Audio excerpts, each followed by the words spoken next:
শ্রাদ্ধ বাড়িতে এসে দেবলীনা সন্দেহভাজন কথাবার্তা গুন্ডাদের সঙ্গে এবার নতুন করে এক সন্দেহ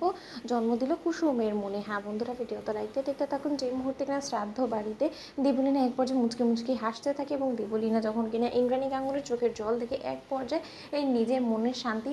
পেতে থাকে, ঠিক সেই সময়ে কুসুমের নজর দেবলীনার উপরে পড়া থাকে এবং দেবলীনাকে যখন ঘাড় ধাক্কা দিয়ে বার করার জন্য কুসুম দেবলীনার হাত চেপে ধরে, ঠিক সেই সময় দেবলীনার হাতে থাকা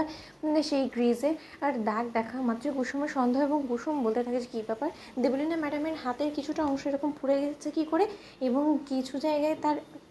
হাতে এরকম গ্রিজের দাগই বা কোথা থেকে এলো, কিছু তো বুঝতে পারছি না। ঠিক সেই সময় দেবলীনা বলতে থাকে যে কুসুম সরকার, তুমি আজকে আমাকে যত এখান থেকে তাড়ানোর বন্দোবস্ত করো না, কারণ এত সহজে আজকে আমি এখান থেকে যাবো না, কারণ আমাকে তো ইন্দ্রাণী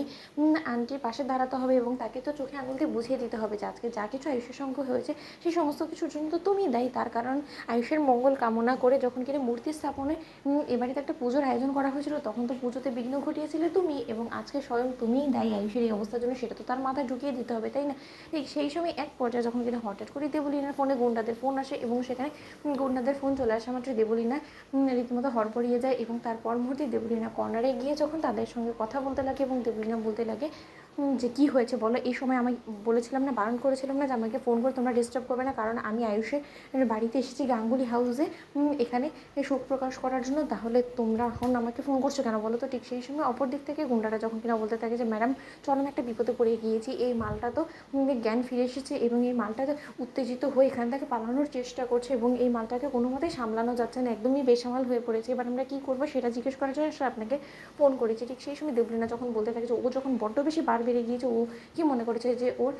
ডানা দুটো বেশি গজিয়ে গিয়েছে, ওর ডানা দুটো ছেটে দাও, যে করে হোক না কেন ডক্টরকে বলে ওকে এমন একটা ইঞ্জেকশন পুশ করতে বলো যাতে করে কিনা ও মরার মতন শুধুমাত্র